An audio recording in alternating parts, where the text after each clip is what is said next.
How's it going, everybody? Welcome, welcome. Praise one, love one, God only. Yes, welcome to Polo Go Vision, and I'm Polo Go. Because if I say Marco, you say Polo. Let's go, champ. Let's go get it, champ. Let's knock it out the park, champ. And I do the same for you. Yes, you got someone right here rooting in your corner, challenging you every day to bring out the best version of yourself every day in every way. Yes, challenging you to let go of what you don't need. Let it go, let it go, let it go. Challenging you to smile, to enjoy this day, challenging you to try something new. Yes, to wake up and choose and decide to live, love, laugh, have fun. And if you can smile, smile. Yes, yes, smile, smile, smile, smile, smile. Hope all is well with you guys. Blessings. Once again, I'm Polo Go, and I'm on a mission to bring hope to as many people and their families that I can, starting with myself, extending out to my family, and then to all my brothers and sisters, fellow kings and queens all over the world. Yes, I just got out of a therapy. I came to a new spot today. I got massage. Uh, I got a treatment of massage today on my neck. I've been having pain in my neck and my lower neck and my back and all upper shoulders. And I was able to try something new and come to a new spot and check it out. This is the third time I've been here, and I'm liking it, man. And if you guys are able to go ahead and get some kind of therapy done, whether it be physical, mental, or spiritual, get it done. Breathing techniques, yoga. If you're able to wake up and walk on grass barefooted for about 10, 15, 20 minutes just to get grounded, do it. It's a very good technique to get grounded with Mother Earth and have. See, back in the day when we were indigenous, we didn't have tennis shoes, we didn't have boots, but we walked around barefooted, and it makes a difference. So if you're able to do that, do that. Whatever kind of therapy you can get, you know what I mean? For example, I was in a bad car accident about what was that, 9 years ago, and my neck hasn't been the same, and I gotta sleep with a special pillow. I think it's filled with beads or sand or something, but it's so comfortable. But then I try to sleep with other pillows and whatever. I don't know what happens during the night. I toss and turn or what have you, and sometimes I wake up and my neck hurts. Now I could try to deal with it on my own, stretching and stuff, yes. But then sometimes I do have to visit a professional and try something new and become vulnerable and ask for help. And man, I feel better. This is a blessing. Yes. So today's October, the first day of October, October 1st, 2021. And amazing things are happening. Yes, they are. Today, amazing things are happening in my life. Amazing things are happening to me and through me so I could be a blessing to others, just like God has been a blessing to me through others. Now, I want to wish everybody who has a birthday in the month of October happy birthday. Not just that day or today, but every day that you're blessed to wake up and live another day. Yes. And also, I wanted to share with you guys today about how through everything bad, something good always comes out of it. And I've known this for a little bit of time or quite some time, but I was reminded a couple of days ago, and I'm gonna explain this to you guys. I always take public transportation, sometimes Uber and Lyft and stuff like that, right? So I'm always out and about, you know. I can't stay stuck at home. I gotta go out and carry the message, pass on the message to as many people and my brothers and sisters, kings and queens that I can. You know what I mean? Because some people, they think they got it rough, but really, at a very bad situation, there's always something good that comes out of it, always. Okay, so I got on this bus, right? And I got on the bus, and our buses over here, they recline.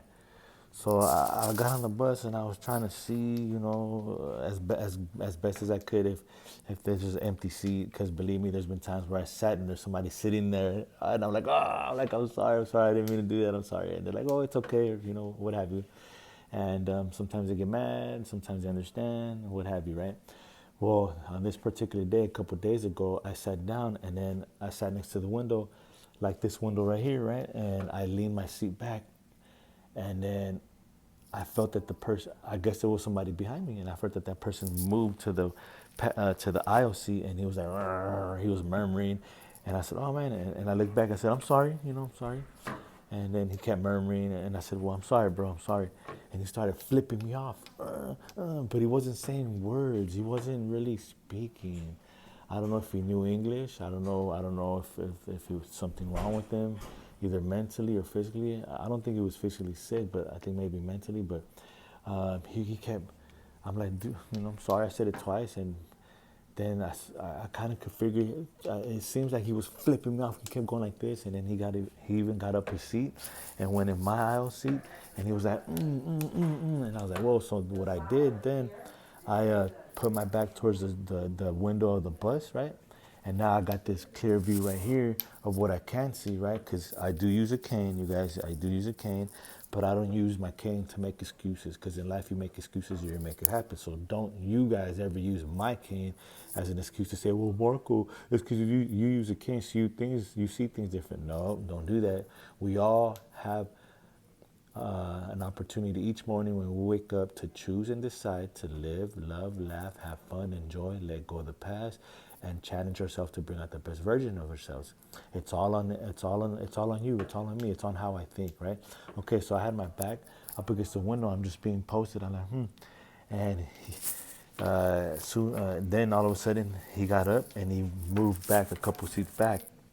And then from there, he kept going, I think it was, and then he even got up, came back to me, and he got like in front of my face. He's like, and I'm like, man, I wanted to get up and just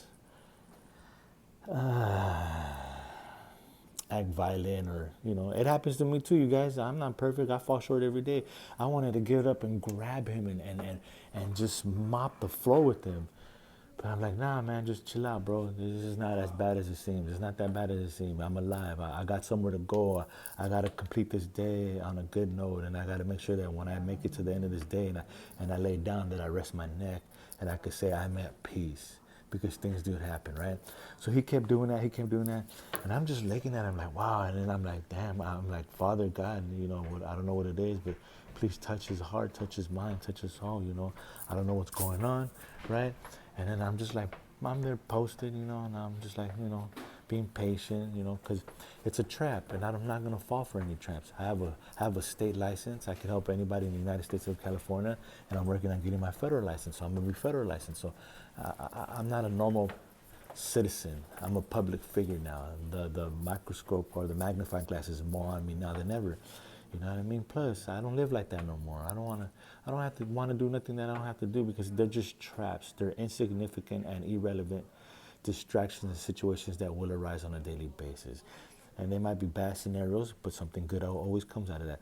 So anyways, we continued to go, and then he finally got off of a bus stop, and I was sitting by the door.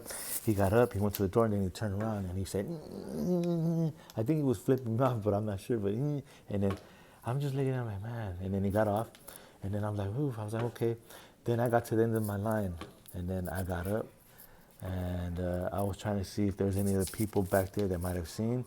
So when I got off the bus, I was like, man, who was on my bus? So I went up to this one particular dude. I'm like, what's up, bro? How you doing? My name is Polo. What's your name? He said, Juan Rivera.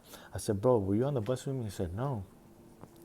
I was like, okay. Then I told him what happened. He said, well, hey. And then he reminded me once again. He said, through everything bad, there's always something good that comes out of it.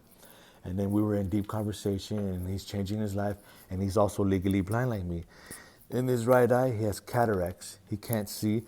He probably sees like me, or I don't know how he sees. He probably sees real blurry or whatever.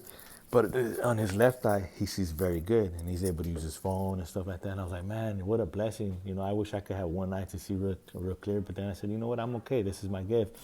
But we were helping each other. And then he told me how he wanted to commit suicide, and then he told me how he met his girlfriend, and how he fell in love with her kids, and how her parents love him, and how his parents went through a divorce, and he's having a rough time. So he made a decision to create a solution, and let go of any distractions, and now he's gonna move in with his girlfriend and her family, and he's gonna help them. And then I was able to also provide him with some information that's very vital, because I know some stuff about people that are either completely blind or high partial or low partial and visually disabled, right? And visually impaired. So I gave him some numbers, and I told him, look, if you ever need to talk to me, if you ever need like a brother, he's only 19. I'm more than twice his age. And if I could mentor him and build him up, then that's all I want to do. So out of that bad situation that was going on in the bus, which I didn't really have no intentions of hurting nobody's feeling, I maintained focus. I kept my frame, and when I got out of the bus, I was able to beat Juan Rivera, and he's, like I said, he's 19 and I'm twice his age, minimum twice his age. And then I was able to plug into somebody who's positive, and that's how life should be. You got to hang in there through the tough and rough times, rough and tough times, the bad situations, not so great situations, and there's always going to be something good out of it, and that's how it is. Let me also share. 10 years ago, I was in a bad car accident, September 22nd, 2012, and now my neck hurts, and I do got to get therapy because there's pressure points on my body and my necks, and I still work out, and I do as much as I can every day to live a breakthrough all boundaries life. And the good thing about that bad accident was that I was able to walk away so I could share and give a living testimony of how great God is. And I'm finding my purpose through and with God, like I'm hoping that you guys are finding your purpose through and with God, because we're here for bigger and better things, and it's not just about me. Never has been and never will be. So I wish you guys the best day ever. Have a blessed upcoming weekend. Hang in there, because you can, you will, and you must. And we can, we will, and we must get over it, because we're conquerors. Blessings, you guys. Love you guys. One love. Let's get it done, you guys. 5, 4, 3, 2, 1. Let's go. Let's go, champs. Let's go. Let's go be amazing, champs.